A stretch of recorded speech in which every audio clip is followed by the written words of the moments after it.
representantes da Escola do Cabo, da Escola de Caruaru, representantes de Petrolina, de Araripina, ok? Sejam todos bem-vindos. Estamos começando oficialmente hoje a nossa disciplina de segurança em eletricidade. Nós iremos com essa disciplina, pessoal, até o dia 7 de abril, ok? Estamos começando agora dia 16, vamos até o dia 7 de abril, tá? Essa disciplina, ela falará essencialmente de segurança em eletricidade, tá? Então, o que é que nós vamos aprender aqui? Vamos trabalhar em cima da NR10 e de princípios gerais de segurança. E como vocês sabem, eu gosto da participação de vocês. Eu tenho pessoas aqui que trabalham na área de energia solar, tenho pessoas que trabalham aqui com linhas de transmissão, tenho pessoas que trabalham com instalações elétricas de uma forma geral, e tem aqueles que estão colocando o pé agora. E eu não sou o dono da verdade. Gosto, como vocês já sabem, gosto que vocês participem, gosto que vocês tragam as experiências de vocês para que nós possamos compartilhar entre aqueles que já atuam na área e também para aqueles que estão ingressando agora na área. Então, tudo é riqueza e aprendizado, tá bom?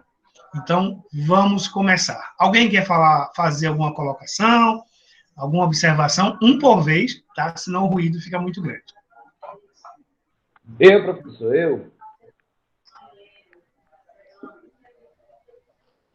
Pode falar, Jonas. Não, é a respeito do conteúdo do livro. Eu tenho um livro aqui do Senar, aqui, ele é 2007, professor. O ano dele é NR10 comentada. Esse o livro que o senhor é do Senar, ele aqui é do Senar.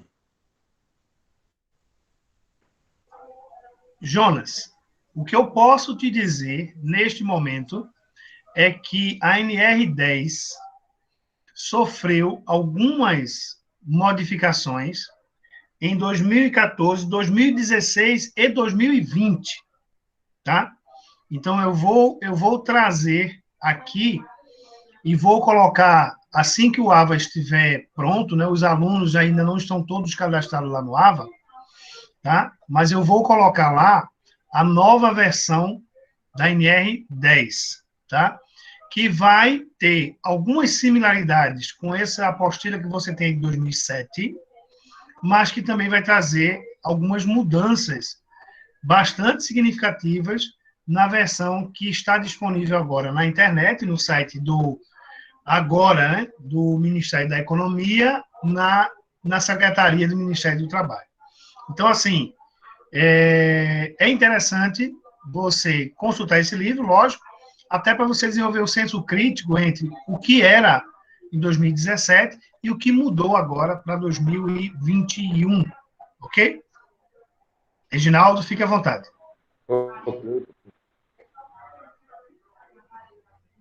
Desejas falar, Reginaldo? Ô, professor. Pode falar. Ô, professor. Sim. Professor, só um exemplo aqui, né? Olha, o cabeça da minha casa sou eu, não é verdade? Sem dúvida. dúvida. Da minha casa sou eu, né? Então, ó, veja, na minha casa, vamos dizer que tem um ponto, eu estou dando um exemplo aqui, um ponto de tomada que está dando choque, vamos dizer, né? Passando corrente, só, né? E muita gente já levou um choquinho nela, né? Passando a correntinha na pessoa. E eu não tomo a providência adequada para isso, né? Eu sei que está acontecendo, para aquilo acontecer, e não tomo providência. Morre gente. De quem é a culpa, professor? Sua. E apoio. Essa metáfora eu fiz para Bolsonaro. Porque quando chegou no Brasil, né, quando chegou no Brasil, era ele. Boa, Reginaldo, boa. Fui a piada, eu pensei que era outra coisa. Boa, Reginaldo. Pisou de pé. Perfeito, perfeito, Reginaldo. Perfeito. Tranquilo. Pessoal, vamos lá. Eu vou começar nessa disciplina de segurança. Algumas pessoas assistiram essa aula sexta-feira, tá? Eu estou repetindo hoje. Mas, assim, eu vou começar falando de segurança em eletricidade, falando do elemento principal de atuação do eletricista, ou do técnico em eletrotécnica, ou do eletricista, que é o choque elétrico. A ideia principal, pessoal, é que a gente precisa quebrar alguns conceitos que estão entranhados, tá certo? No imaginário popular, tá? Então, entranhado no imaginário popular. E a gente precisa quebrar essas barreiras inicialmente, tá? Então, eu vou trazer aqui algumas definições e algumas conclusões que eu preciso que vocês tenham, tá? Para que a gente possa trabalhar. Então, a primeira coisa que eu vou trazer aqui para a gente é uma pergunta. O que é o choque elétrico? Tá? Nesse momento, eu não quero que vocês respondam. O que é o choque elétrico? Essa é uma pergunta. Mas, nesse momento, não é para vocês responderem, é para vocês mentalizarem. Eu vou trazer uma definição do livro de Geraldo Kinderman, que é Aterramento, onde ele diz que o choque elétrico é uma perturbação da natureza e efeitos diversos que se manifesta no organismo humano quando este é percorrido por uma corrente elétrica. Então, veja. O que é um choque elétrico? É uma perturbação, tá? E que ela se manifesta de diversas maneiras. De diversas maneiras. Por que eu gosto de trazer essa definição? Porque o choque elétrico, ele vai agir sobre o organismo humano de tantas variadas maneiras, tá? Que a gente consegue alinhar, consegue até classificar, mas são muitas as possibilidades, tá? A única possibilidade que não existe, e aí eu vou falar isso, é a do imaginário popular de que a energia agarra e que a energia joga. Graças a Deus, a energia elétrica, apesar de tudo que ela faz por nós, nos ilumina, nos aquece, nos diverte, ela não aprendeu a lutar taekwondo. Ela é da paz e amor e amizade. Ela não luta taekwondo, ela não luta karatê, então ela não agarra nem joga ninguém. Essa é a primeira coisa que precisa ficar bem clara na cabeça de um profissional de eletrotécnica. Apaguem, passem uma borrachinha ou peguem uma caneta vermelha e risquem esse conceito de que energia elétrica de tal valor agarra, de tal valor joga, e por aí vai. Esqueça isso. Foi uma pedra em cima disso. Energia elétrica não luta artes marciais. Ela é paz e amor. Paz e amor. Agora precisa de respeito. Tá? Então, veja. A corrente elétrica, os efeitos do choque elétrico dependem de vários fatores. O primeiro fator que eu vou colocar aqui, e vou falar um bocado agora, vai fazer calo no ouvido de vocês, é o primeiro elemento que vai depender do choque elétrico é da tensão elétrica. Tensão elétrica. Isso sim é algo para você se preocupar. Em que sentido? Quanto maior a tensão elétrica, maior a possibilidade de você estar submetido a um choque elétrico. Ou seja, 127 ou 120 é mais seguro do que 220. 220 é mais seguro do que 380 volts. 380 volts é infinitamente mais seguro do que 13.800 volts. Quanto maior o nível de tensão, mais perigoso o choque elétrico fica. Ponto. Veja, na norma NBR 5410, tá? Existe a indicação do que a gente chama de tensão de segurança. A tensão de segurança, ela varia, o valor da tensão de segurança varia entre a corrente contínua e a corrente alternada. Como nós trabalhamos, na maior parte do tempo, com corrente alternada, eu vou dizer para vocês que tensão de segurança é uma tensão abaixo de 50 volts. Tá? Por quê?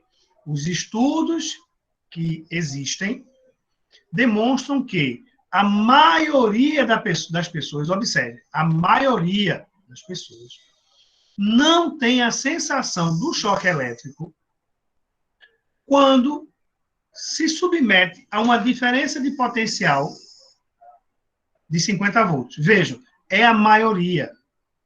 A maioria não é todo mundo, é a maioria. Tem pessoas que vão ter essa percepção.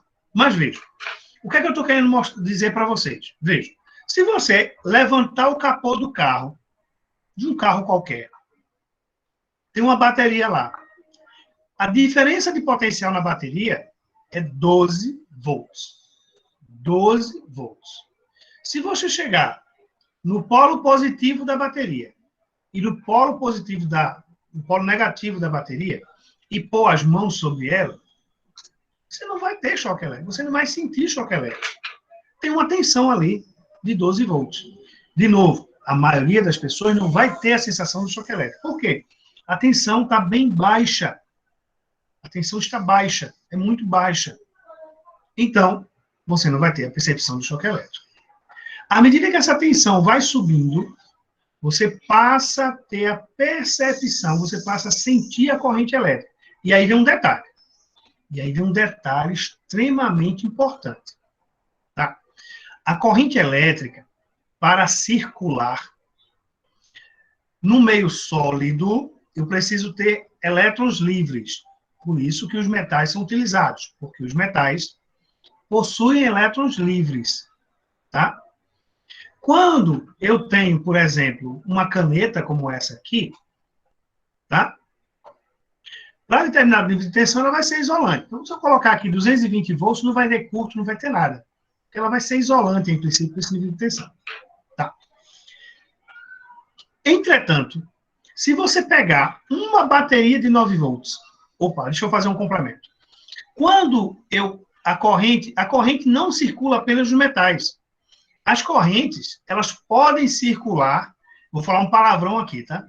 Podem circular no meio aquoso, ou seja, no meio com água. Para que a corrente circule no meio aquoso, eu preciso que na água existam sais minerais. Então, se você pegar água, essa água aqui não é destilada, tá?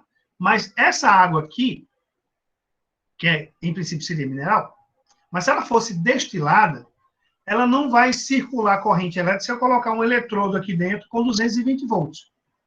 Tá? Não vai circular.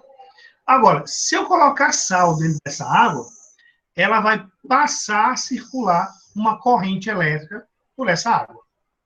Tá? E aí, nós dizemos que existe uma corrente... Veja, quando a gente fala da corrente elétrica dos metais, a gente fala de uma corrente de elétrons. Então, é uma corrente eletrônica. Quando a corrente elétrica circula num fluido, tá? Nós chamamos de corrente iônica, porque a corrente elétrica vai se deslocar através de íons. Só relembrando vocês, química, antes do primeiro ano, agora química do 9º ano, ela fala que os íons são moléculas que estão ou faltando ou sobrando elétrons. Tá? Então, veja, a corrente elétrica ela vai fluir no meio aquoso. Por que essa conversa toda, pessoal? Porque se você pegar uma bateria, ou até mesmo uma pilha de 1,5 V, tá? A gente não faz isso com a pilha de 1,5 V, porque os polos dela são extremamente não faz isso. Mas muita gente que eu conheço já fez isso. Pegou uma bateria de 9 volts e botou na língua. Quando você colocou a bateria na língua, você colocou uma fonte de energia, uma fonte de tensão num meio aquoso que tem água e sais minerais, que é a saliva. E você deve ter sentido um queimor na ponta da sua língua. Eu imagino que alguns já fizeram isso. Tá? Então, veja, o que é que eu estou dizendo? Ó, eu estou com as mãos perfeitas, não tenho nenhum ferimento. Se eu pegar nos polos de uma bateria de 12 volts, eu não vou ter a sensação de choque elétrico. Agora, se eu tiver com o dedo cortado aqui, colocar nos polos da bateria, eu já não garanto o que vai acontecer. E isso é muito perigoso. Tá? Então, vejam, estou falando do corpo humano intacto. Tá? Se chegar e pegar polo positivo e polo negativo na bateria de automóvel, 12 volts, não vai ter sensação nenhuma, a maioria das pessoas. Se for lá no caminhão, que tem lá aquele jogo de baterias lá, que tem 24 volts em alguns deles, você chega lá, ó, não tem nenhum choque elétrico. Por quê? Abaixo de 50 volts, a maioria das pessoas não tem a percepção do choque elétrico. Agora, a partir dos 60 volts, a maioria das pessoas começa a ter a sensação do choque elétrico. Ok? Então, a partir... E qual é o valor significativo, professor? Repita a pergunta, Jonas, por favor. Qual seria o valor significativo da tensão para a gente sentir o choque elétrico? A partir de 60 volts, Jonas. A partir de 50 volts, você começa a ter a sensação do choque elétrico. 60 volts. Vai depender da pessoa, né, professor? Depende da pessoa. Mas, assim, a maioria das pessoas não tem a sensação do choque elétrico abaixo de 50 volts. Tá? Tanto é... Professor, Diga, Dailson. tirando um pouco do assunto aí, uma dúvida aqui que eu lembrei agora é sobre um motor de indução de 25 CV. Qual o cabeamento aí que eu podia colocar nele?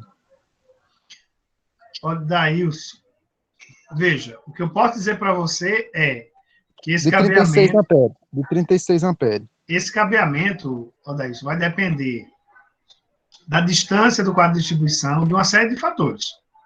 Tá? Respondendo assim, sem fazer conta, nem olhar a tabela, eu não recomendo.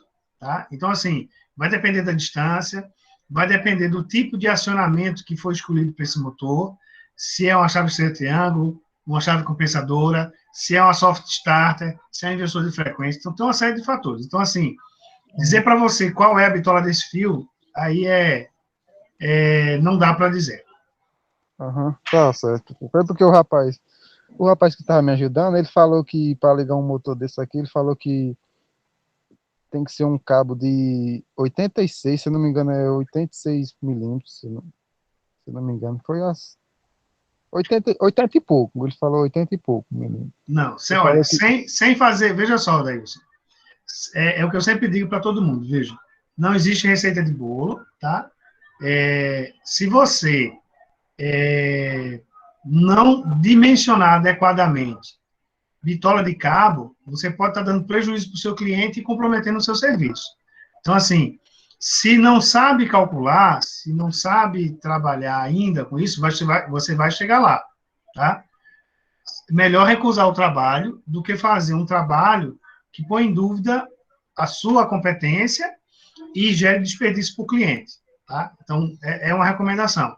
Em breve, vamos trabalhar a cadeira de projetos elétricos, e na cadeira de projetos elétricos você vai aprender a dimensionar o cabo de acordo com a potência do motor, distância, todos esses fatores. Não, professor, não era trabalho não, foi porque nós estávamos olhando lá uns diagramas, aí ele estava falando lá, eu fiquei assim, por que se ele precisa só de 36 amperes, por que não pode ser um cabo que suporta 50 amperes? Tem que ser um cabo que suporta 86 amperes, tipo assim. É por isso que eu fiquei nessa dúvida. Mas tá ok, professor. É igual o senhor falou, Tranquilo. depende de vários fatores. Exatamente. É. Vamos lá. Diga, Valdênio. Professor, na tabela, eu observei aqui o cabo de 2,5 milímetros, ele suporta até 20 amperes, não é isso? Dependendo de como é instalado, sim. Ah, tá certo. Tem isso, né? O dimensionamento, não é? Isso. Depende de como ele é instalado, né? Ao ar livre, dentro de eletroduto, dentro de parede, em eletrocária metálica, no solo. Todos esses fatores vão influenciar. Isso aí também é para 21 amperes na rede monofásica. Na trifásica, eu não sei se ele... Não é isso, professor? Não, Veja, 21 amperes. 21 amperes é 21 amperes. Não importa se é monofásico ou trifásico. Tá? 21 Isso. amperes é 21 amperes.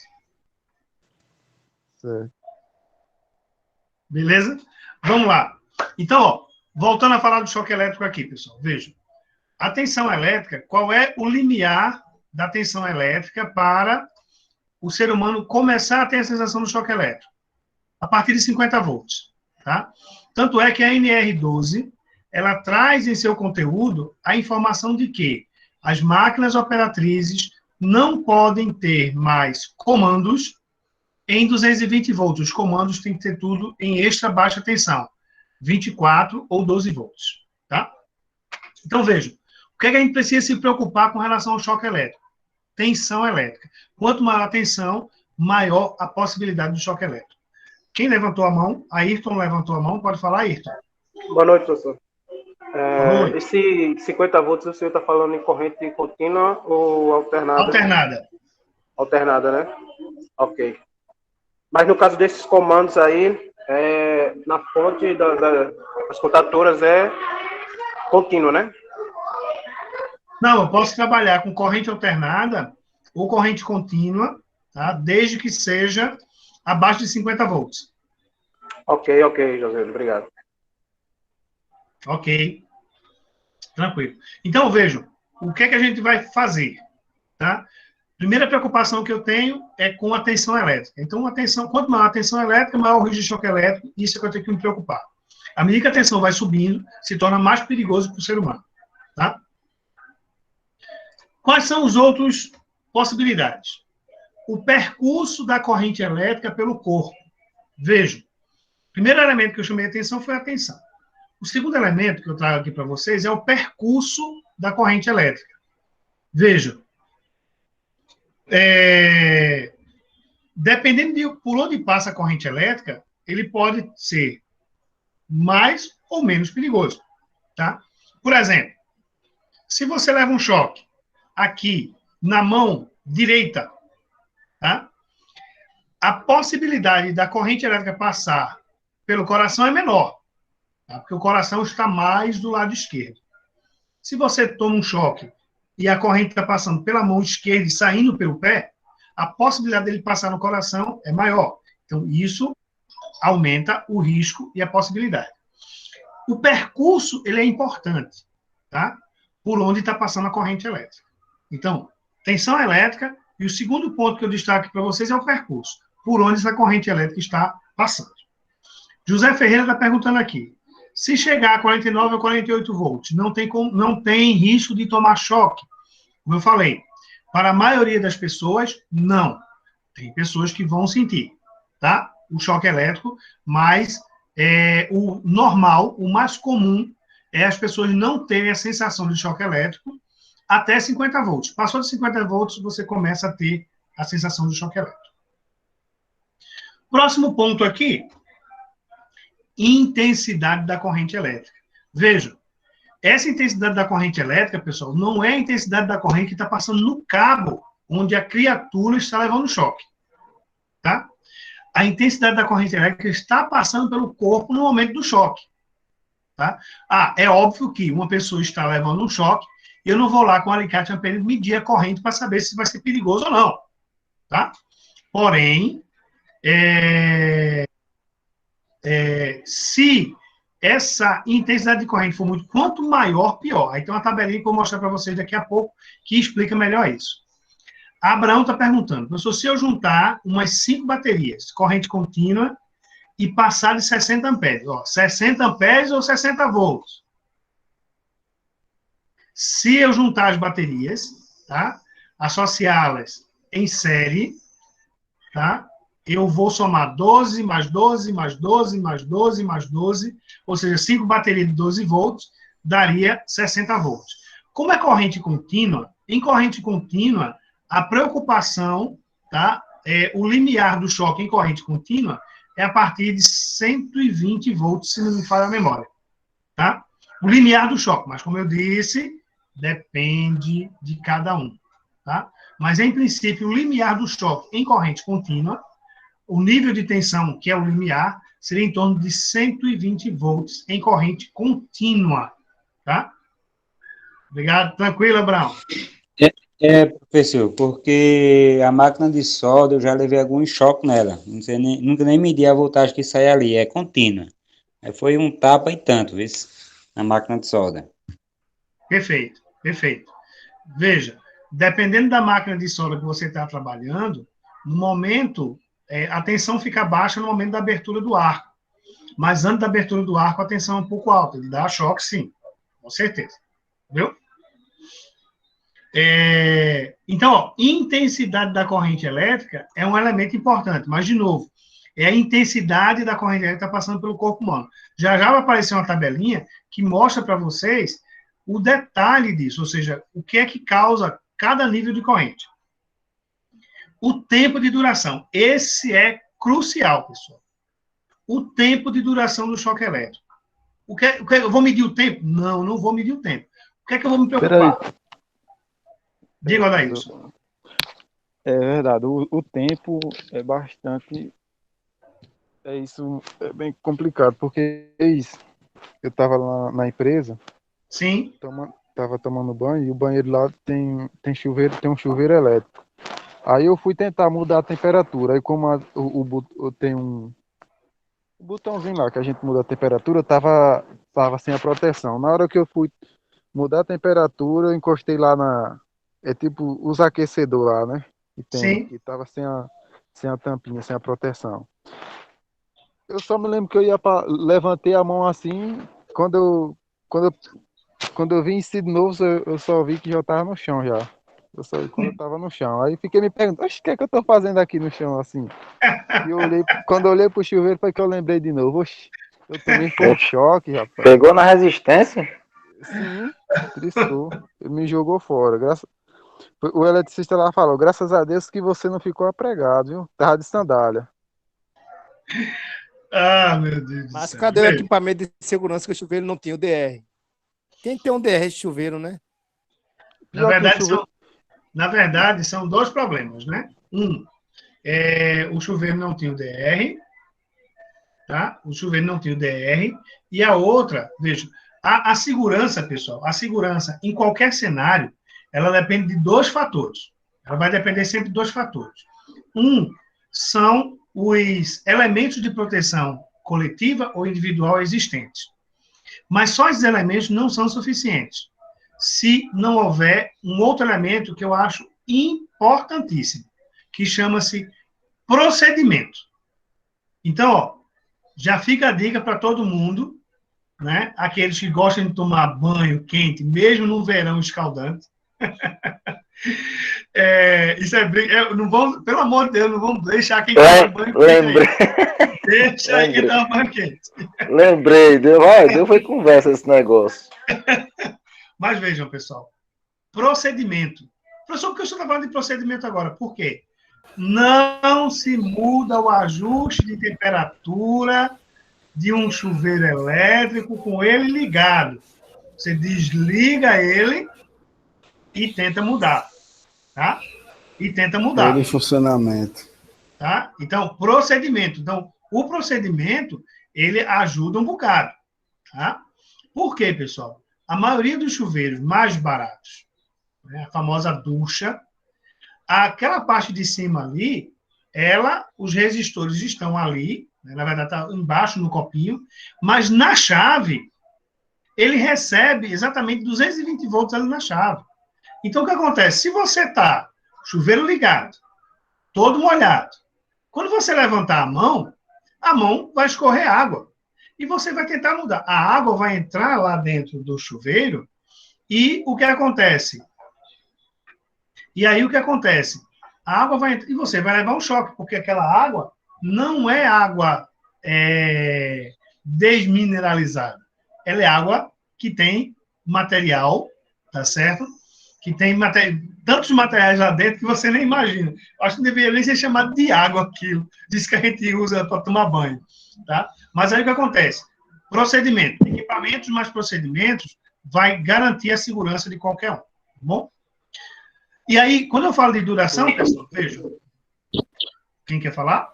É tipo, você falou agora de chuveiro, né? O risco lá de você desligar a chave, ligar. Eu sempre tive assim uma sensação, é bom você tomar água lá no banheiro quentinho.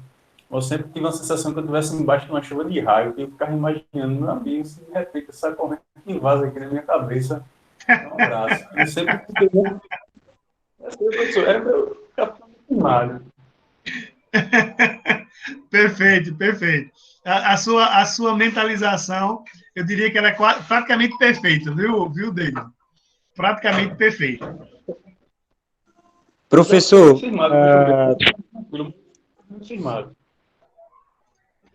Pode falar, Josimar. professor, todos os chuveiros são compatíveis com DR ou não? Não. Até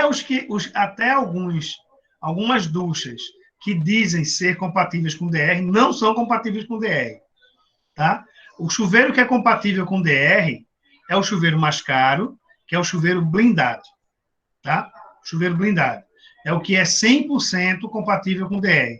Mas as duchas, em princípio, não são compatíveis, inclusive as duchas que dizem que são compatíveis com DR. Por quê, pessoal? Porque, vejam só, a corrente de fuga, o que vai influenciar na corrente de fuga é o tipo de água, a qualidade da água.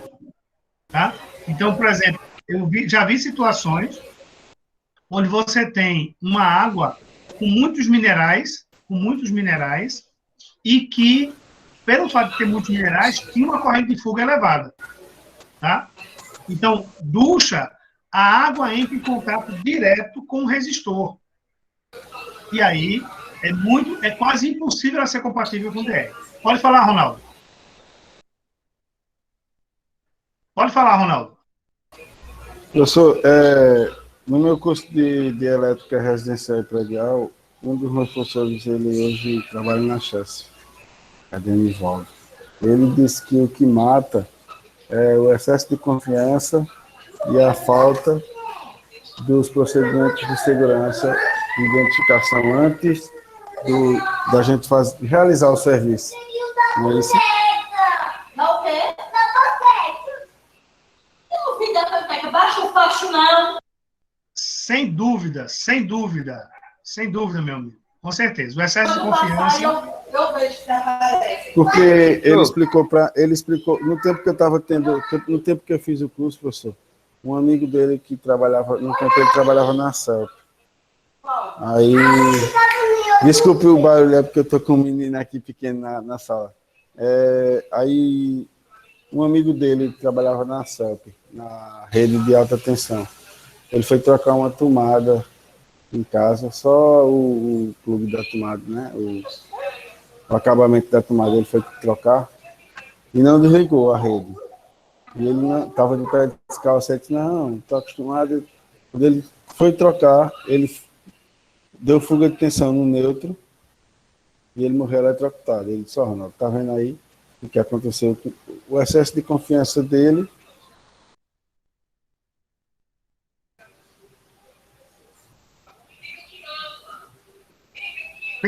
Perfeito. Ótimo exemplo. Tá? Reginaldo, você levantou a mão ou foi Hugo? Ô, professor. Ou foi Ayrton? Diga. Foi eu. Professor, deu fuga de corrente no neutro, mas como assim essa fuga de corrente? Explica aí, porque só se Será que aqueles aterramentos que o pessoal faz no neutro? Tocou nele, né? Quando Alguns fecha, quando fecha, quando tocou fecha nele, não. curto-circuito, quando fecha Em curto-circuito apoio, neutro, às fechou. vezes, Em apoio. Tá é, fechando aí, curto, só que for, porque não isso, tem como fechou não. O neutro curto, não tem. Meu querido, Neutro é impossível dar choque, a não se ser que tiver entre tudo. uma fuga de corrente no neutro, é porque a conexão do neutro está folgada. E tem algum equipamento ligado nele, ele retorna pelo neutro, é chamado de retorno. É isso que eu ia falar. Não tem Perfeito, que tacar perfeito, poxa nisso daí. Eu não... perfeito, perfeito. É interessante, tá, pessoal? Essa coisa, como eu falei ainda há pouco, usa os EPIs, EPCs e o outro elemento, que é procedimento. Você segue os procedimentos, dificilmente, né? Nada é impossível, mas dificilmente você vai se envolver num acidente. Professor, Pode falar, Jonas. Jonas não. Ayrton levantou primeiro, Jonas. Deixa Ayrton falar, depois você fala. não, pode falar, o Jonas pode completar aí. Pode completar, Jonas.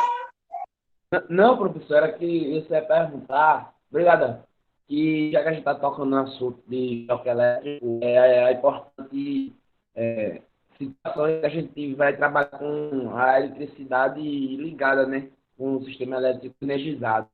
Aí depois você toca nesse ponto aí. Perfeito, perfeito. Professor, a gente estava falando aí sobre chuveiros compatíveis com IDR. A norma ela é clara em dizer que para o uso de chuveiro elétrico tem que ter um dispositivo de IDR, dispositivo de fuga de corrente, proteção contra pessoas, choque elétrico.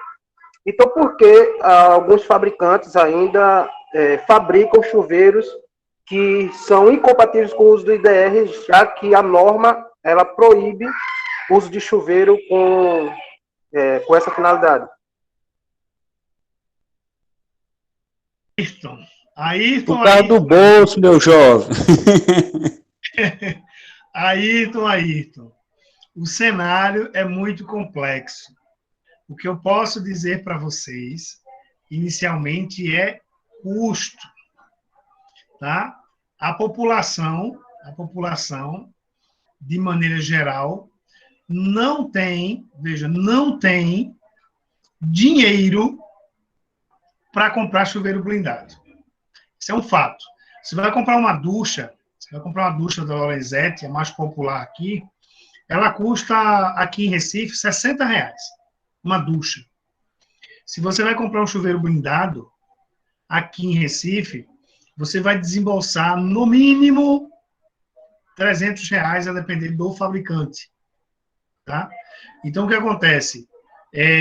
A norma, ela recomenda que você tenha DR nas áreas molhadas, tá? O que, no caso, inclui o chuveiro.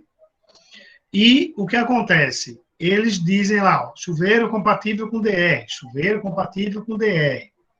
Só que essa compatibilidade depende de uma quantidade enorme de fatores, entre elas, tá?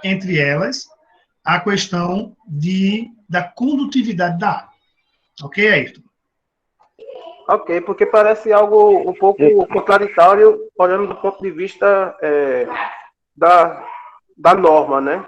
Já que, por obrigação, é necessário o uso do IDR, deveria haver uma fiscalização, não sei de qual órgão, assim, deveria haver uma fiscalização do Inmetro, exatamente, do Inmetro, como o Hugo disse, para que não comercializassem o uso de chuveiro dessa forma. Por quê?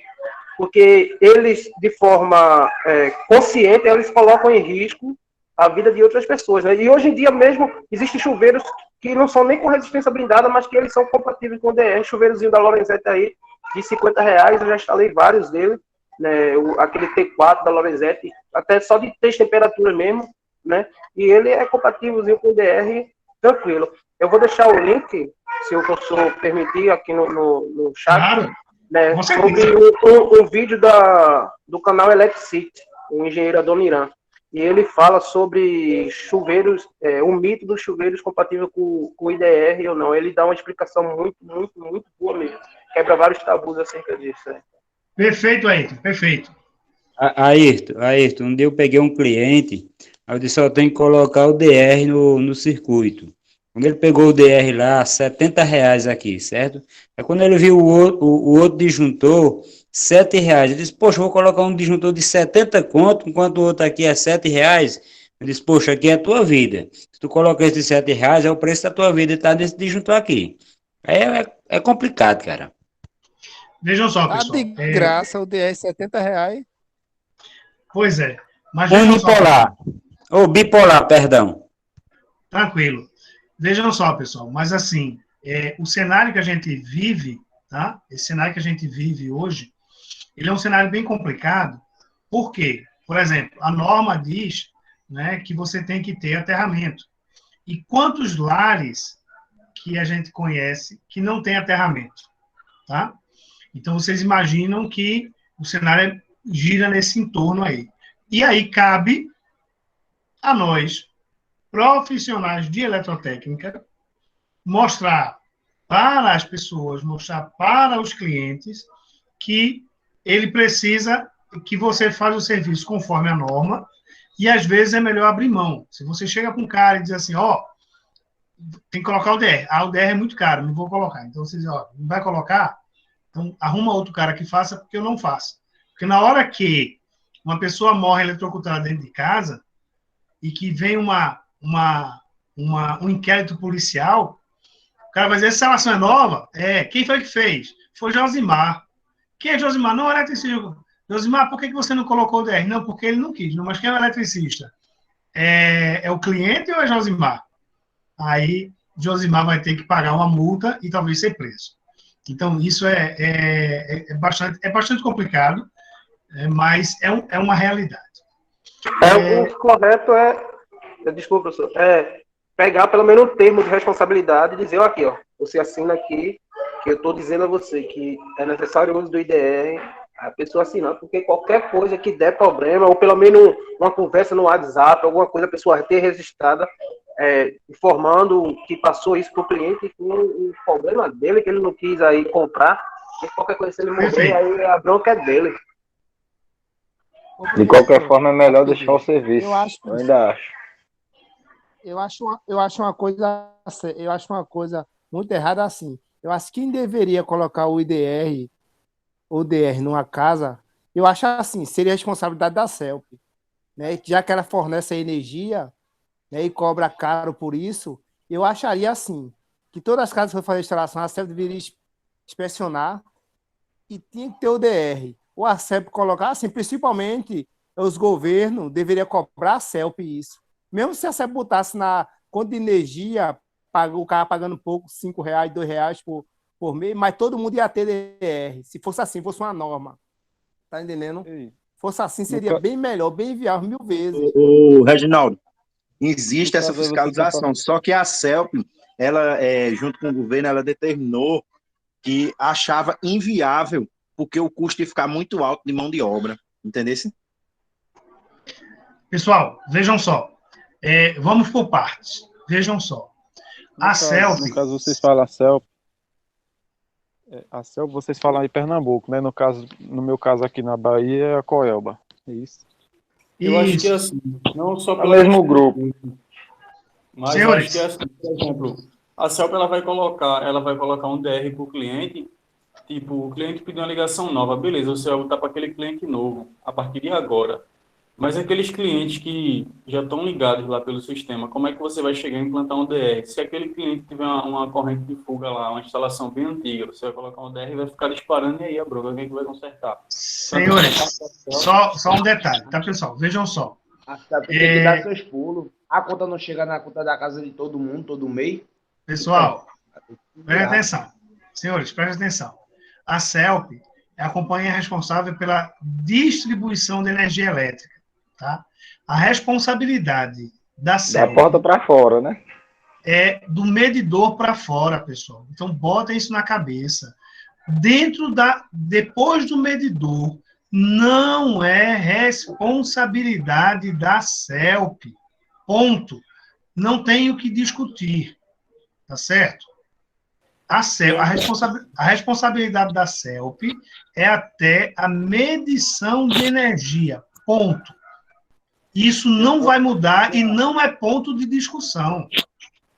A CELP ainda fica verificado até o disjuntor também, né, professor? Para ver se está chegando lá a tensão lá no disjuntor. E dali para trás, a obrigação dela é só até o medidor, mas ainda ela verifica o disjuntor. Isso, perfeito, perfeito. Eu concordo. Então vejam só. O senhor está certo dizer que a do DR, que foi até um... Mas eu estou dizendo assim... Aí foi o seguinte, rapidinho, Reginaldo. Tipo, falou sobre colocar o DR e não colocar o DR. Mas, tipo, você pega um cliente numa residência e aí tu fala sobre o DR. Não, pô, coloca um DR aí, porque vai deixar a tua casa mais segura, entendesse? Tipo, tu não sabe como é que tá a instalação daquele cara. E como a gente já tinha falado anteriormente, o professor falou, pô, custo econômico. Às vezes a galera não tem dinheiro para comprar material elétrico, é caro. E tu instalar um equipamento desse e o cara tem uma corrente de fuga lá e não aceita. Aí, tipo, tu vai ter que procurar o problema para resolver, para poder colocar o DR. Senão não vai servir de nada, vai ficar lá disparando. Entendeu? Perfeito. Vamos resumir, resumir tudo. A partir de for fazer DR. Como falou aquela situação lá, tipo, por que você não vai colocar o DR? Né? Se você não for colocar o DR, você passar para o cliente, você rejeita o serviço. Aí, tipo, se acontecer algum problema aí, como o professor citou, quando foram procurar saber por que aconteceu o acidente, quem foi que fez a instalação, a primeira coisa que eu vou perguntar também é aquele cara, ele tem um curso de eletricidade, ele estava autorizado, ele tinha NR10, ele sabia da norma, mas por que ele fez? Ele sabia da norma. Aí sobra o pato só para o lado do cara. Perfeito. Pessoal, vejam só. Então, vamos alinhar as ideias. Tá? Vai e volta, vem algumas discussões tentando responsabilizar a CELP. A CELP é responsável por entregar energia até o medidor, tá certo? Com qualidade. Então, quais são as responsabilidades da CELP? Fornecer atenção com 220 volts, mais ou menos 10%. Essa é a responsabilidade da CELP. Tá? Da medição para dentro, a responsabilidade é do proprietário do imóvel, tá? E dos profissionais que ele contrata para fazer a instalação. Ponto. Vejam só, pessoal. Há mais de 20 anos, que está em discussão uma norma que poderia resolver este problema. Só que essa norma, devido a interesses particulares, esta é a minha opinião, tá? Ela não saiu do papel, que é uma norma de certificação de instalação. O único estado brasileiro que implantou essa norma e que seria maravilhosa se ela fosse colocada como uma ANR, seria fantástico, tá? Mas veja, o único estado que implantou essa norma foi... O estado não, desculpe. A cidade que implantou essa norma foi a cidade de São Paulo. É uma norma de certificação de instalações elétricas. Tá? Então, essa norma, ela define que se a instalação vai ser executada e antes de ser energizada, ela precisa ser certificada, ela precisa ser verificada.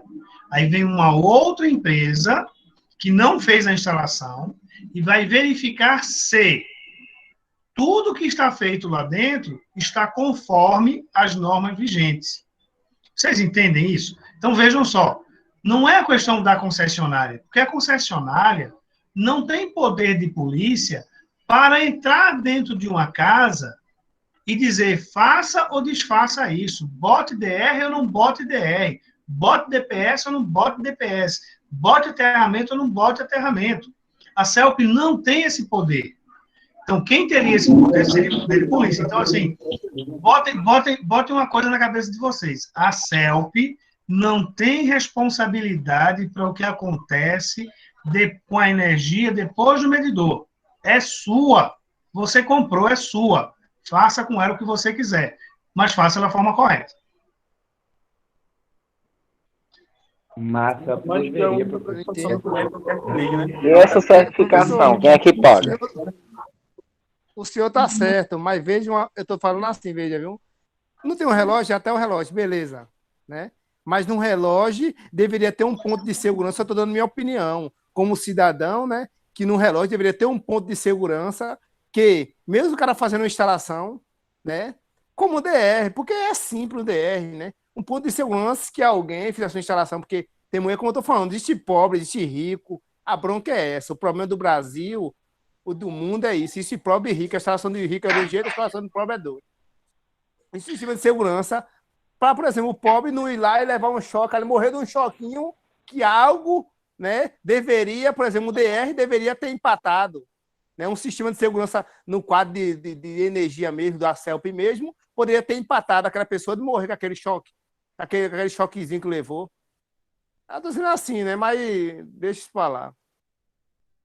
Então, Reginaldo, veja, a questão, Reginaldo, é que existem diversas formas de você se proteger do choque elétrico, tá? Então, por exemplo, se você observar, as caixas de medição da CELP, elas são seladas, são de policarbonato, que não conduz energia elétrica, em condições normais de temperatura e pressão. Então, assim, existem, lógico que existem, mas são pouquíssimos os relatos de alguém que foi eletrocutado no padrão, tá? A não ser que ele tenha rompido o selo, aberto a caixa, tirado o parafuso e estava tentando fazer um macaco. Se ele não tentou fazer isso, o risco de choque elétrico vai ser mínimo. E outra coisa, mesmo que houvesse o DR e alguém resolvesse abrir a caixa de policarbonato e mexer nos fios ali, estaria antes do DR, ele também estaria sujeito ao choque elétrico. A questão, Reginaldo, é que existe o modelo, né, o modelo que a gente precisa trabalhar aqui no Brasil é um modelo de que as pessoas precisam assumir as suas responsabilidades e os seus compromissos. Existe esse hábito de dizer assim, não, eu tenho que colocar alguém para se responsabilizar por isso, alguém para se responsabilizar por isso. E o que acontece? É caro, instalação elétrica é cara. Mas uma caixa de cerveja Heineken ou Heikkinen também é cara e não se compra. Aceito, professor, eu aceito. Não se compra. Uma caixa de cerveja quanto custa cara uma também, vida, né, não se professor? compra. Oi? Quanto custa uma vida, né? Pois é. Então, assim, é a questão, Reginaldo, que a gente, às vezes, falta no Brasil, na cabeça dos brasileiros, a prioridade o que é prioritário naquele momento. Então, o cara diz, não, é muito caro um DR de R$100. É muito caro um DR de R$100. Mas o cara vai para uma farra, né, depois que o time dele ganha ou depois que o time dele perde, e gasta R$200 numa farra. Então, o que é caro? O que é caro? Esse é um cenário que precisa ser avaliado. Entendeu, Reginaldo? Então, outra, assim, professor, tá parecendo meu amigo, professor. Eu comentei a questão do preço da gasolina. Ele veio me dizer a mesma coisa. Ele disse, vocês estão achando ruim a gasolina por R$5,50, mas não achar ruim comprar uma caixinha de cerveja. Veja isso. Não, professor, não. Professor, eu comparo o chuveiro não, o ventilador ao ar-condicionado. O ar-condicionado a gente compra, tá entendendo? O negócio é pagar a conta depois, né? Da energia. Isso. Vamos embora, vamos continuar aqui. Vejam. Então, ó, quando eu falo de tempo de duração, pessoal, diga, Zé Ferreira. Boa noite. Assim, a questão que, para Reginaldo estava falando, a questão da CELP ou a concessionária Coelba, qualquer dessas empresas, se ela for querer instalar um DR lá no medidor deles, lá, um transformador, não é para proteger o que está, não é para proteger o que está dentro de casa, é que vem um curto-circuito da rede. Se for, provavelmente, eles quiserem fazer e mudar a tecnologia do padrão. Eles vão ter que fazer o quê? Para salvar da rede de distribuição, para não chegar e dar um curto-circuito para quê?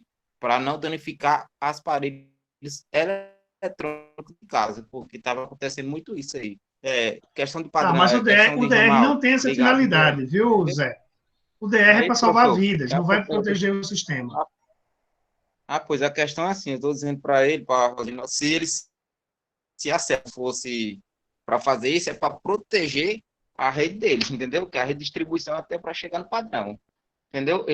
A CELP ela se preocupa mais com o quê? Com a rede de distribuição para quê? Para que chegue com excelente qualidade para cada um consumidor, entendeu? Mas esse DR Perfeito. aí, esse não vai existir nunca. Se for para proteger a rede dela, ela vai instalar. É uma segurança a mais para quê? Para ela mesma, não é isso? Perfeito. Vamos embora. Vejam. Tempo de duração do choque elétrico, pessoal. Esse tempo aqui, o tempo de exposição, ele é fundamental. Então, o que acontece? Quando uma pessoa está sendo submetida a um choque elétrico, o que vai acontecer, pessoal? Quanto mais rápido nós conseguimos afastar ele da causa do choque elétrico, mais facilmente vamos salvar a vida dessa pessoa. Espécie de corrente elétrica, se é corrente contínua ou alternada. Isso eu vou mostrar na tabela mais para frente. Frequência da corrente elétrica, tá? Que também se mistura aí com a espécie. Se é corrente contínua, corrente alternada, se é baixa frequência ou se é alta frequência. O estado de umidade da pele. Quanto mais úmido a pele, maior o risco de choque elétrico. Condições orgânicas do indivíduo, tá? Então, existem diversas situações que podem facilitar o choque elétrico. O que é que o choque elétrico pode causar? Ele pode causar inibição dos centros nervosos, inclusive dos que comandam a respiração, produzindo parada respiratória. Alteração do ritmo cardíaco, podendo produzir fibrilação ventricular e uma consequente parada cardíaca. Queimaduras profundas, produzindo necrose do tecido. Alterações no sangue, provocados por efeitos térmicos e eletrolíticos da corrente elétrica. Então, vejam, isso são algumas das sequelas que o choque elétrico pode causar. Ok? Algumas das sequelas. E aí, o que acontece? Vejam, eu tenho aqui, ó, parada cardíaca, ou melhor, parada respiratória, parada cardíaca e fibrilação ventricular, necrose e alterações no sangue. Ó, alterações no sangue causadas por efeitos térmicos e eletrolíticos. Vejam só, pessoal. Tudo isso depende de uma série de fatores que vai aparecer na tabelinha aqui na frente, tá?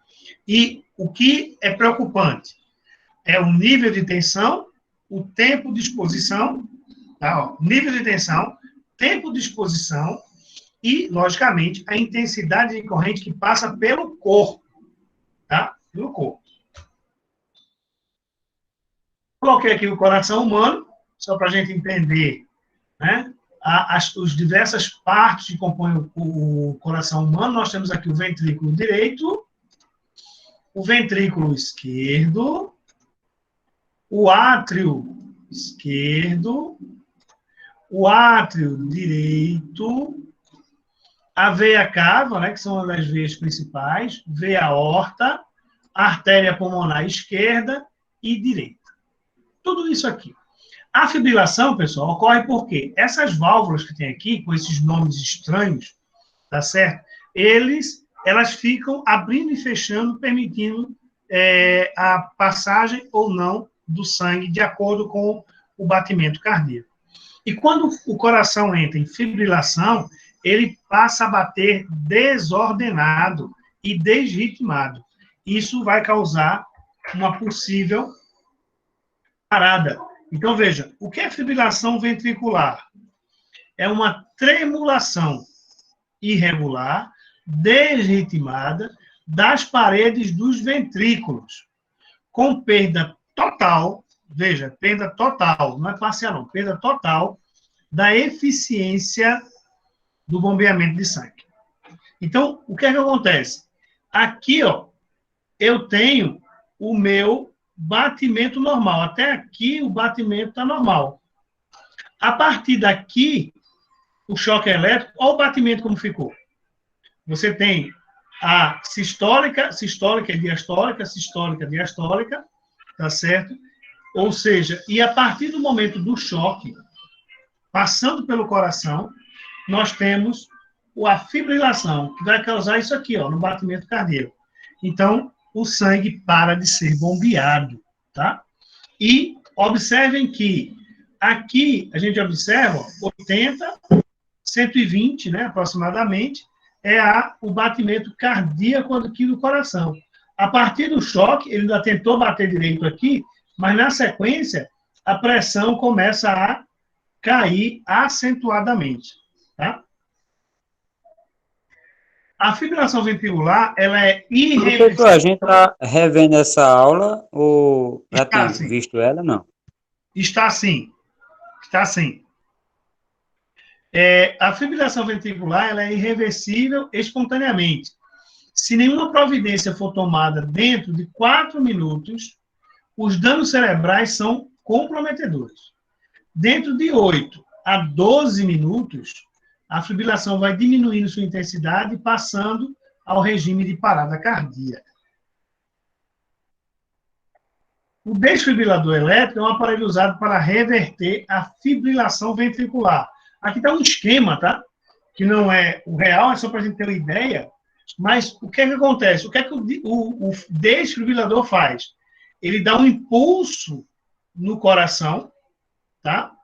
Para que ele volte à batida normal. Esse impulso é dado por um capacitor, tá? Então, ele carrega esse capacitor e depois eu descarrego esse capacitor no coração da pessoa. Então, veja só, eu não ligo a energia elétrica direto no coração, não.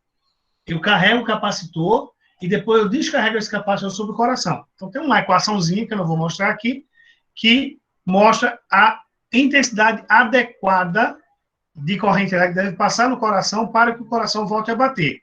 Então, tem tanto a intensidade como a posição correta, tá? Aqui eu vou pular isso aqui.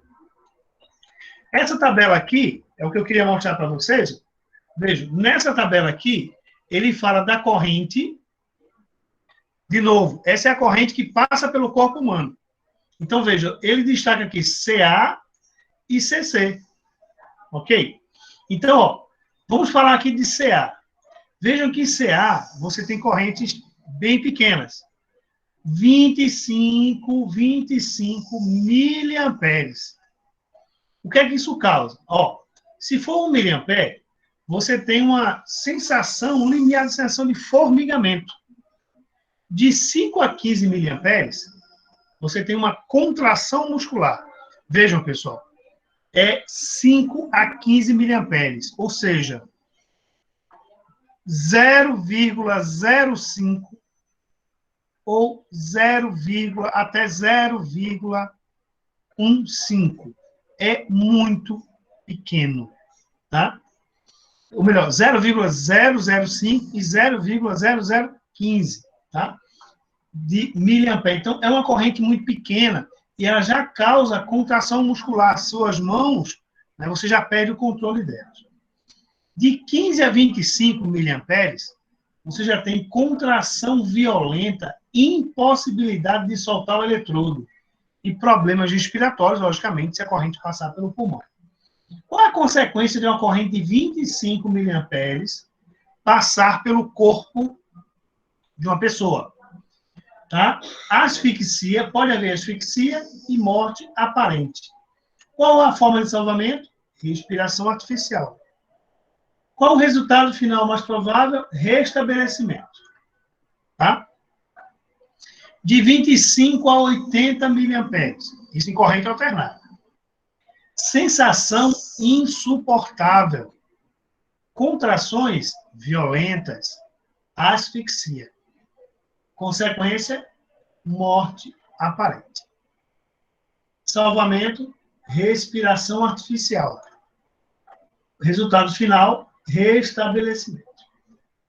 Se a corrente for maior do que 80 miliamperes, asfixia imediata, fibrilação ventricular, alterações musculares, químicas, queimaduras. Morte aparente, é a consequência. Salvamento, respiração artificial, massagem cardíaca, e o resultado final mais provável, caso levado ao hospital e feito a desfibrilação, você vai ter o restabelecimento.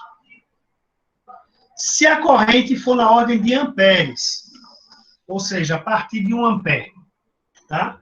O que é que você vai ter? queimadura, efeito térmico, necrose dos tecidos, fibrilação ventricular, asfixia imediata, danos posteriores, resultado do produto da eletrólise. Consequência, morte aparente, dependendo das extensões de queimaduras, sequelas e morte. Não é morte aparente. Salvamento, respiração artificial, massagem cardíaca, tratamento hospitalar. Resultado final mais provável, hospital, desfibrilação, recuperação difícil, atrofia muscular, entre outros danos. Então, vejam que a preocupação é com a intensidade da corrente que passa pelo corpo e não precisa, se for corrente na ordem de amperes, o negócio é complicadíssimo. Mas, a partir de 25 miliamperes, nós já temos problemas sérios, pessoal, sérios, passando pelo corpo humano. Daí, observem que as consequências, o processo de salvamento gira por aí. E, logicamente, aí volta a discussão do DR. Numa instalação residencial, é importantíssimo a presença do DR para que ele interrompa o mais rapidamente possível a sensação do choque elétrico. Observem que o DR, para a proteção de vidas humanas, tem sensibilidade máxima de 30 miliamperes, tá? Até 25. Aqui já causa tudo isso aqui, tá? Então, o DR, ele vai atuar desligando o mais rápido possível. Ele não impede o choque, mas ele faz com que o choque seja interrompido o mais breve possível. Vamos a mais uma tabela. Tempo versus corrente, que essa é a questão do tempo que eu estou falando para vocês. Tá? Esse gráfico aqui, ele mostra a intensidade da corrente em miliamperes. Então, aqui eu tenho 0,1, 1 miliampere, 10 miliamperes, 100 miliamperes, 1000 miliamperes, ou seja, 1 ampere. Tá? Observem que, e aqui eu tenho tempo. Aqui ele diz o seguinte, de 0,1, tá? Até mais ou menos 0,7, 0,8 miliamperes.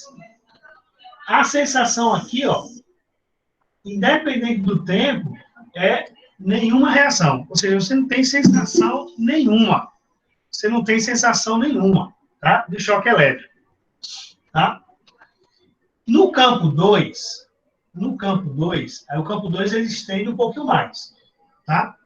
O campo 2, ele vai depender, da intensidade de corrente elétrica. Então, aqui você não tem nenhum efeito fisiopatológico, tá? Perigoso. Você não tem nenhum efeito fisiopatológico perigoso. Entretanto, se, à medida que essa corrente vai aumentando, que o campo 2 aqui, pega 1 miliamperes, 10 miliamperes, 100 miliamperes. Isso aqui vai depender do tempo. Observem, por exemplo, se eu vier para esse ponto aqui, um ponto ali em torno de 25 miliamperes, tá? Se for rapidamente, eu estou nesse campo aqui, sinto nada. Mas se continuar por muito tempo, 2 segundos, tá, pessoal? O tempo aqui está em segundos, não está em horas, não. Se passar 2 segundos, eu já entro na região 3, que você não tem risco de fibrilação aqui nesse campo. Se eu subir essa corrente um pouquinho mais para cá, que está próximo do seu, ou seja, 80 miliamperes aqui aproximadamente, tá?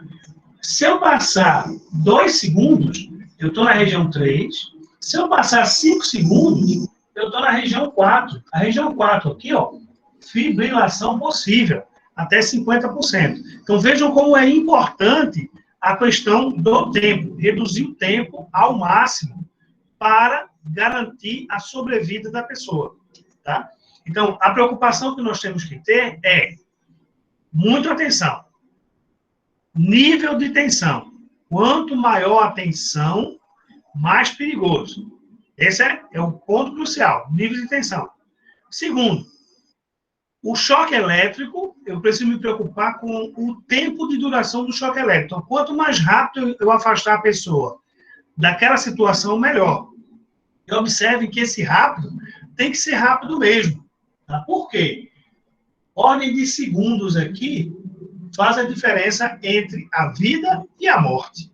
Então, vejam, eu preciso fazer com que uma pessoa que seja submetida ao choque elétrico seja interrompido o mais rapidamente possível.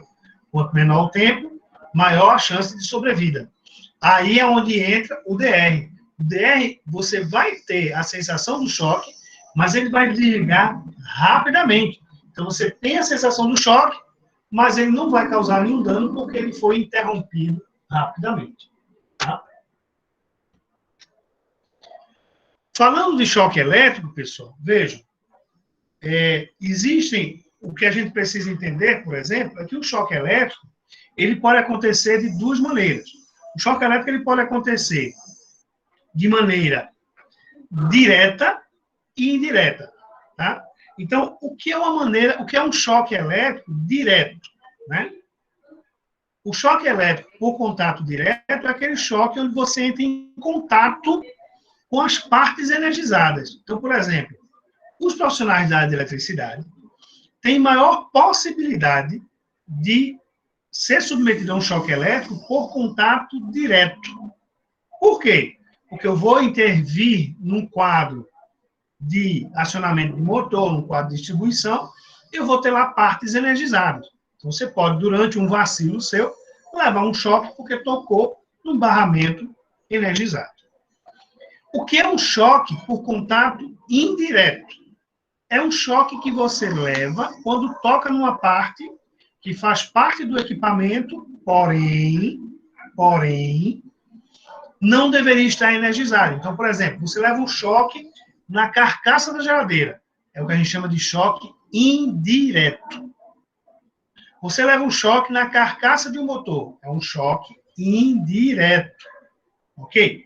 O choque direto é aquele que você toca diretamente na parte energizada.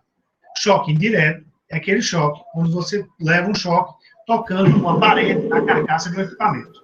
Isso é proveniente de quê? É um fio que está encostando na parte metálica da estrutura? Pergunta extremamente importante e valiosa. Veja, as principais causas são essas, tá? Você ter uma falha na isolação em uma parte do equipamento que fez com que a carcaça energizou. Então, por exemplo, eu já vi geladeira onde o cabo que liga, né, a geladeira, lógico, na tomada, ele estava preso naquela grade de trás e aquela grade de trás cheia de ferrinho furou o cabo e a carcaça ficou dando choque. Tá? Eu já vi um cenário como esse. Tá? Existem outros cenários. Por exemplo, entrou água num liquidificador. Você foi lá fazer um suco de limão bem gelado para tomar de tarde, nesse calor que não faz aqui em Recife e nem faz aí em Petrolina e Araripina, nem em Caruaru. E aí o que acontece? A água, você foi bater o suco transbordou e, de alguma maneira, o suco entrou dentro da carcaça do motor e molhou a carcaça. Então, o suco lá com água e sais minerais fez com que a pia da cozinha ficasse dando choque. É um cenário. Ok, Oscar? Então, existem essas possibilidades. Aí é onde entra o detalhe, que é muito importante. Veja, é comum as pessoas dizerem, olha, a geladeira está dando choque porque está faltando o aterramento. Isto é uma inverdade. A geladeira está dando choque porque ela está com defeito. É preciso corrigir o defeito. É preciso fazer uma análise lá e tentar olhar e encontrar um ponto que está fazendo com que a carcaça da geladeira fique energizada. É preciso corrigir isso, tá? O aterramento, se existir, ele realmente iria impedir de imediato que a pessoa levasse um choque elétrico. Tá? Mas, em princípio, se o aterramento for bem feito e o choque elétrico for a falha na isolação for grande o suficiente para causar um curto-circuito, irá desligar o disjuntor. Mas esse é um ponto que eu vou abordar ainda nesse curso sobre a questão do aterramento. A gente volta a falar sobre ele depois. Tá? Mas vejam, o que é que eu estou querendo chamar a atenção de vocês? O choque, ele pode ser por contato direto ou indireto. Ele é indireto quando eu toco numa parte que não deveria estar energizada, mas está. Então, ó, aqui eu estou falando, aqui eu estou mostrando o que a gente chama de tensão de toque ou potencial de toque. O que é isso? Se uma pessoa está aqui em contato com o solo, está em contato com o solo aqui, tá? E ele toca, por exemplo, num poste ou numa torre de transmissão. Existe um risco de choque elétrico, tá? Entre esta pessoa, né, um choque nessa pessoa, porque existe uma diferença de potencial, pode existir, se existir uma corrente de fuga na estrutura, tá? E essa pessoa pode estar submetida a um choque elétrico. Então, a pessoa que está andando lá desavisada, num terreno, tem uma torre de transmissão, ele está cansado e resolveu se encostar na torre para descansar. Ele está descalço. Ele pode ser eletrocutado por tocar na torre se houver uma corrente de fuga. Aqui, isso é chamado de tensão de toque. Aí o que acontece? Essa tensão de toque, olha o que vocês estudaram lá em eletricidade. Veja o circuito aí, né? Veja a equação, tá? Que mostra qual o valor da tensão de toque, tá? Em relação a uma pessoa que está a 1 metro de distância, mas tocando na estrutura. Eu tenho a resistência do corpo humano, está aqui, ó, a resistência do corpo humano, que é tipicamente considerada 1000 ohms, tá? Aqui você tem a resistência de contato, que é o contato da sua mão com a coluna, que também é considerado 1000 ohms. E é a corrente de choque que passaria pelo corpo da pessoa. Vejam, essa equação aqui, pessoal, ela vai, na verdade, ela serve para quê? Para a gente ter uma ideia, tá, de qual seria a tensão que a pessoa estaria submetida se tocasse numa estrutura metálica que tivesse uma fuga de corrente, tá certo? E qual seria essa tensão de toque? Logicamente, para quem está fazendo o projeto, tá? Para quem está fazendo o projeto, a gente faz essas continhas aqui para quê? Para saber se haverá uma tensão superior a 60 volts em corrente alternada que poderia causar um choque elétrico. Perfeito? Então, vejam, a resistência do corpo humano, ela é aproximadamente igual a 1000 ohms, aproximadamente igual a 1000 ohms.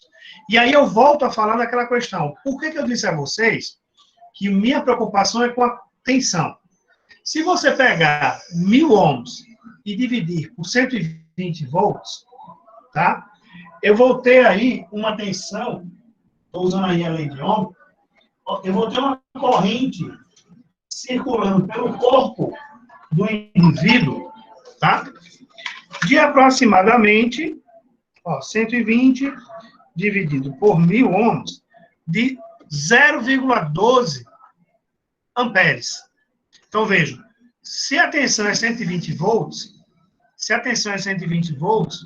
a gente estima que a corrente que vai passar pelo corpo humano vai ser aproximadamente 0,12 amperes, 120 miliamperes, já é uma corrente significativa.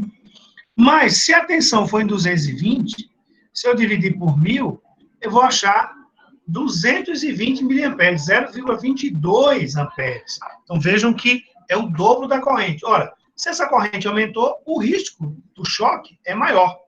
Perfeito? Jonas, você está com problema aí no sinal da aula? Tem mais alguém com problema aí que não está escutando a minha voz? Eu já tirei o vídeo. Estou, está cortando em parte. E tá tranquilo. Cortando em parte. Veja, eu já tirei o vídeo para ver se diminui essa interferência. Tudo tranquilo, professor. Veja sua conexão, Jonas. Professor, O possivelmente. meu fica cortando um pouquinho. Tranquilo.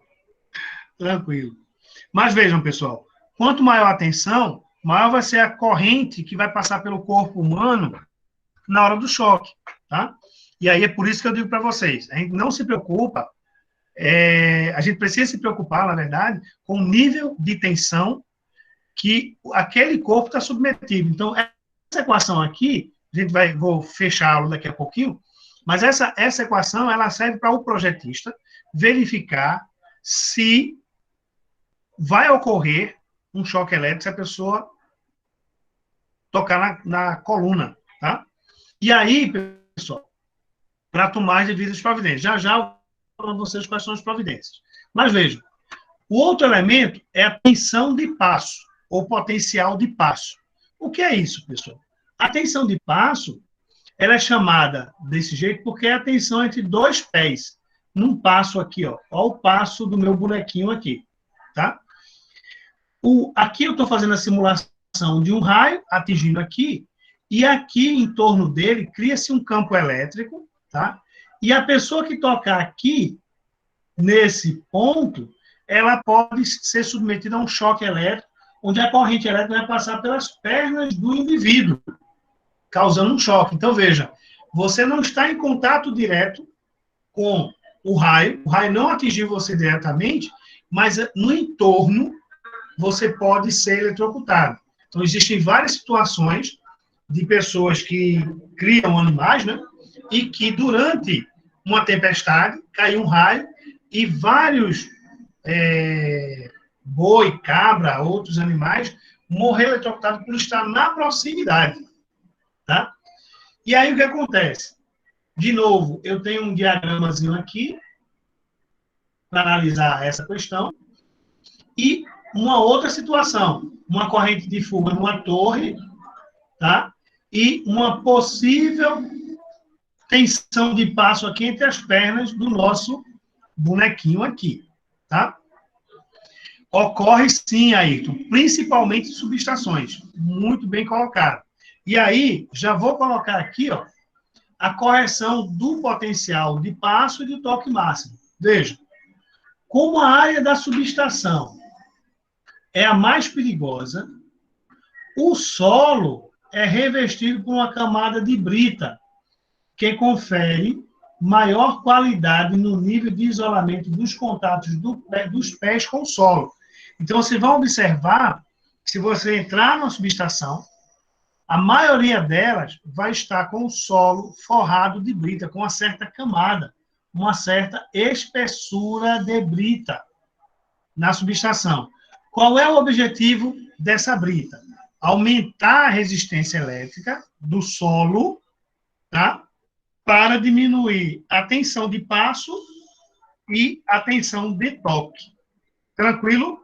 Perguntas? Professor, doutor Ayrton. Eu estava conversando com um eletricista amigo meu outro dia, e ele trabalha nessa área de subestações e tal. Aí ele falou que na subestação, o sistema de aterramento ele é feito tipo em espiral, por conta de tensão de passo. Eu queria saber se realmente isso é verdade. E a respeito de correr dentro das subestações, corre o risco de tomar um choque por conta da tensão de passo, não? Vamos por partes. Veja, eu vou falar por mim, tá? Eu nunca ouvi falar de aterramento em espiral, tá? Isso, na minha opinião, não procede. Posso até procurar, mas tudo que eu já li sobre aterramento não fala sobre aterramento em espiral, tá? O que acontece na malha de aterramento, tá, pessoal? No caso de uma subestação, é feito um projeto de malha de aterramento que normalmente, veja, posso pesquisar, né? Como existe muita coisa moderna, né? Hoje, tá? Normalmente você tem a malha no formato retangular, tá? Formato retangular, com várias hastes fincadas no solo, distribuídas espaçadamente, de acordo com o projeto, tá? E a tensão de passo, pessoal, ela vai existir mesmo com a malha de terra, tá? A tensão de passo existe mesmo com a malha de terra. Por isso que, observe nessa representação aqui, ó, eu tenho aqui a malha de terra, e sobre a malha de terra eu coloco a minha brita. E aí é onde está o detalhe. Eu vou voltar aqui para esse diagrama, pessoal. Veja. Eu vou voltar aqui para o meu diagrama. Por quê? Veja. Aqui, nesse diagrama, deixa eu dar um zoom aqui para melhorar para economizar o zóio de vocês. Mas vejam só. Isso aqui, ó, R1, R2, R3, é resistência de terra. Tá? Existe uma resistência de terra, tá? Então você tem R1, R2, R3 aqui, e aí foi esquematizado, foi montado um esquema para a gente entender o cenário. RC é a resistência de contato, que é a resistência de contato dos pés com o solo, de um lado do outro, e aqui a resistência do corpo humano, tá? Então o que acontece? Mesmo com a malha de aterramento, você tem a tensão de passo, tá? E a tensão de toque. E aí, quando eu coloco a malha, quando eu coloco a brita aqui em cima, para que a brita? Para aumentar a resistência, a resistividade do solo, e fazer com que diminua o risco do choque elétrico. Tá bom? Ok, Ayrton? Ok, professor, obrigado. Se estiver interessado, depois eu posso disponibilizar para você um livro em PDF que fala, que é um livro clássico, tá certo? De aterramento, em que ele mostra todas as possibilidades de aterramento. E aí eu digo para você, nesse livro, eu já li ele mais de uma vez, e eu não vi aterramento em espiral, tá? Aí eu estou falando pelo que eu li e pelo que eu já vi. Aterramento em espiral, não. Tá? Diga, ok, professor, eu quero ver. Tem como o senhor colocar esse livro lá no grupo pra gente? Olha, se você fala um pouquinho mais alto, a sua voz sai bem baixinho. Tem como o senhor colocar esse livro lá no grupo, lá pra gente?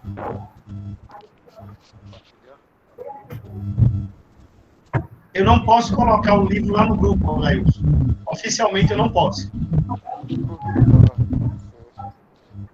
Professor, sobre essa questão do aterramento aí, subestação, aquela área habitada, aquele terreno lá da subestação, ele tem que ser preparado e, tipo, em tempo de chuva, em tempo de inverno, chove muito. Tipo, se chegar um momento lá que aquela área habitada lá, ela fica encharcada de água. Pode acontecer isso também, né? E adiantando mais um pouco, se você responder, já ouvi relatos lá em Palmares, eu acho que uns 300, 400 metros da subestação, onde tinha as pessoas reclamavam de levar um formigamento nas cercas. Eu acho que era pela indução da rede, eu não sei, por estar uma determinada distância lá em metros do solo da subestação lá. Essas pessoas, quando ia passar na cerca, quando pegava lá em tempo de chuva, sentia aquele formigamento, né? E também o alimentador passava por cima. Perfeito, perfeito. Davi, um projeto de subestação vai depender muito, né, do local, mas sim, todo o solo da subestação, principalmente as subestações de maior porte, elas vão ser trabalhadas, tá? Vai ser projetado para diminuir a possibilidade de tensão de toque e tensão de passo, tá? Inclusive,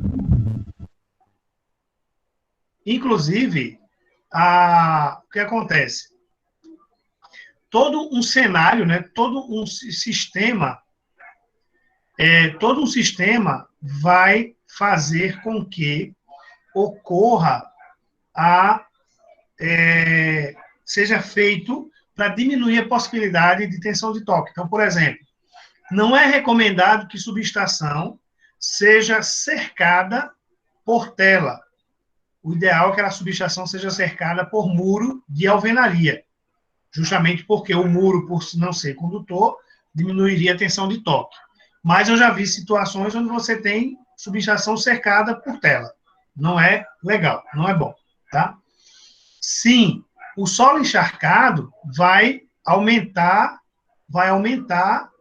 ou melhor, vai diminuir a resistência ou a resistividade do solo e vai fazer com que a chance de choque elétrico aumente bastante. Beleza? Ela já pode ser projetada com um escoamento da água, não?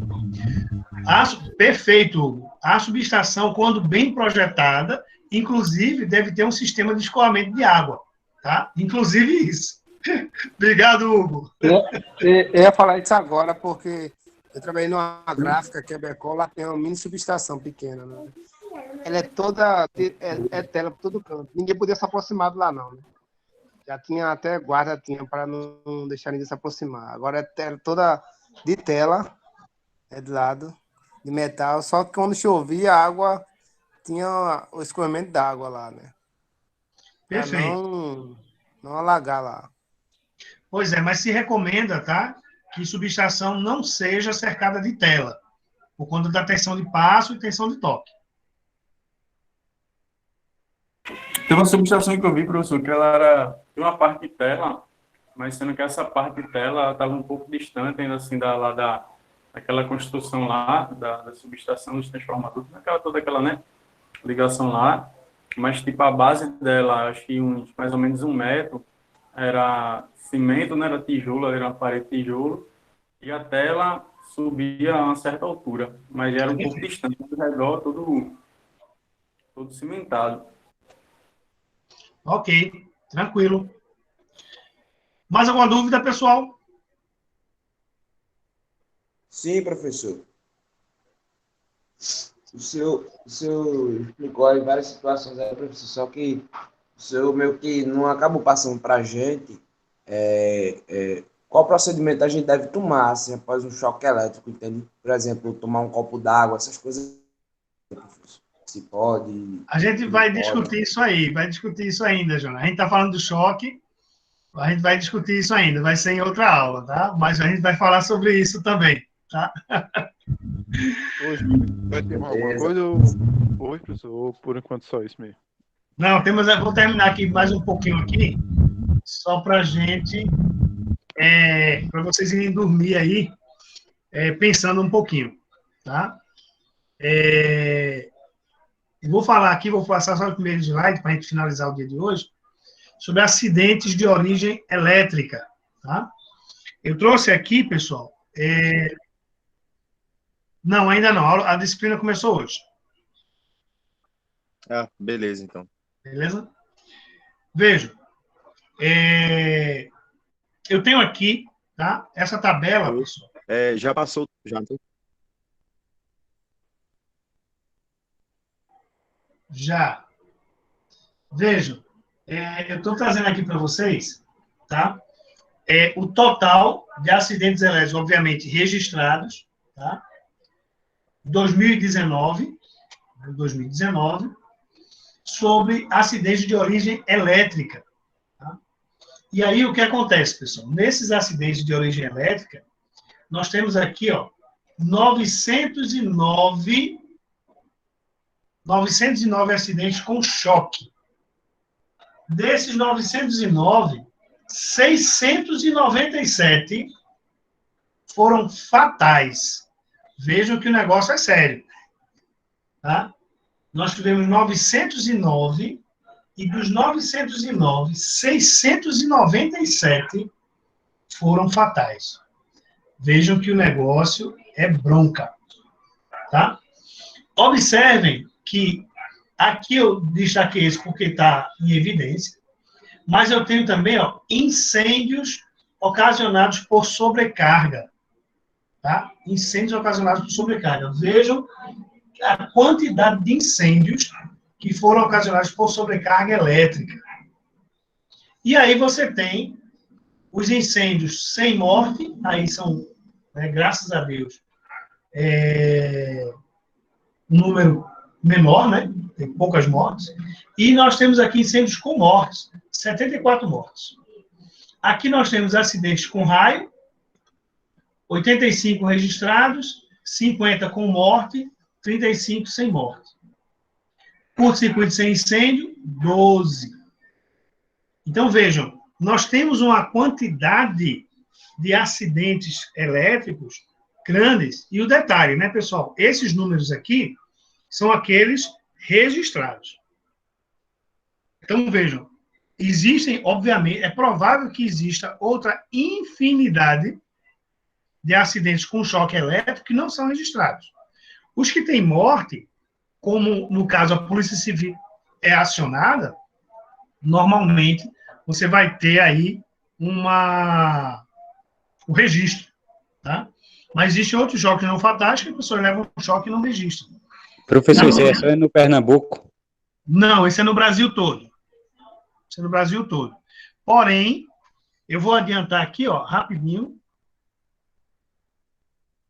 O número de acidentes, choques elétricos fatais, ela é, no Nordeste, juntando todos os estados, é maior aqui na região Nordeste. Viu, pessoal? 287 mortes oriundas de choque elétrico. Então, veja... Rapaz, seria da gambiarra. Efetiva, né? Diga, Oscar. Seria você pode repetir? Uma fiscalização inadequada? Olhe, é instalação inadequada, é confiança demais, é achar que nunca vai acontecer nada. São vários os cenários. A gente tem exemplo de choque, por exemplo, dentro de casa, com chapinha, com secador de cabelo, com vários elementos, com geladeira, com ferro de passar, com batedeira, liquidificador, chuveiro elétrico. Telefone carregando e usando.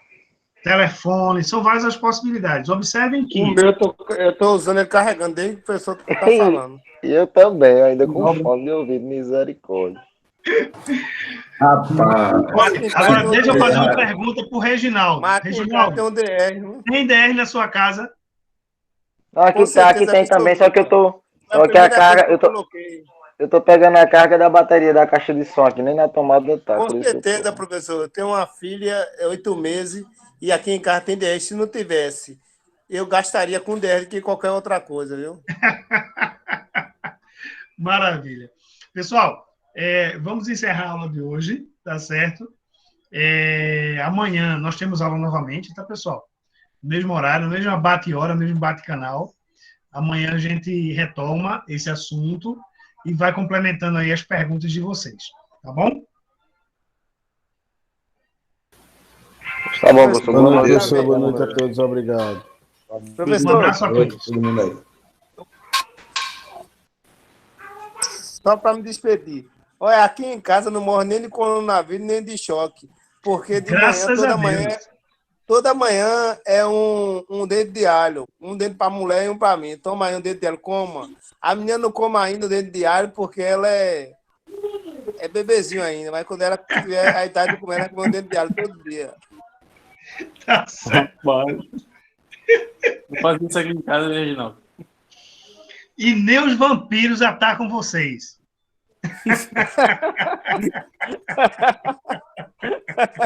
Deixa de maldade, Reginaldo. Deixa de onda.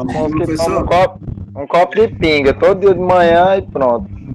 Não, o remédio do coronavírus, com certeza absoluta, eu digo isso e provo. É alho e limão. Alho e limão. Limão, vitamina C, né? Natural. E o alho é um dos melhores alimentos do mundo. É comprovado. Eu vi um cara falando aqui que é alho, vinagre e limão. Bater tudo no liquidificador e tomar, mas vinagre também é ótimo. Perfeito. Há controvérsias. Diga, senhores.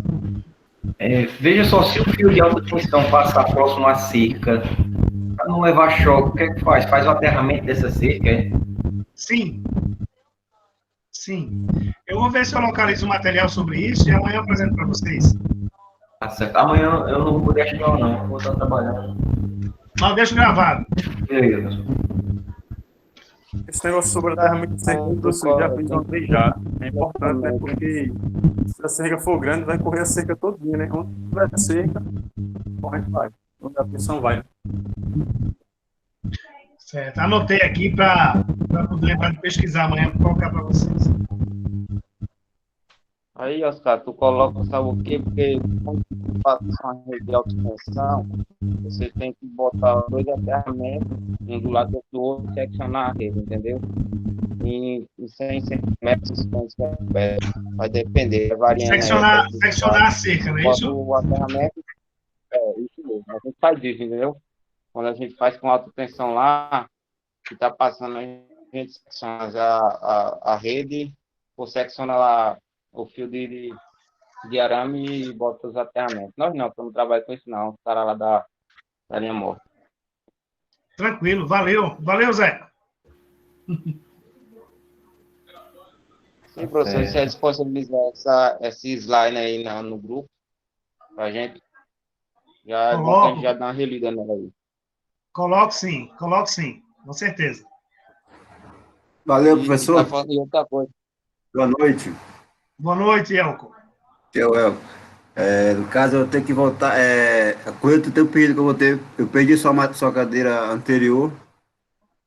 Aí eu vou. Como é que vai para recuperar? Vai sim. Converse com a coordenação da escola para ver os caminhos de recuperação. Tá certo, Elco? Pronto. Certo. Valeu, professor. Valeu. Boa noite, professor. Boa noite a todos.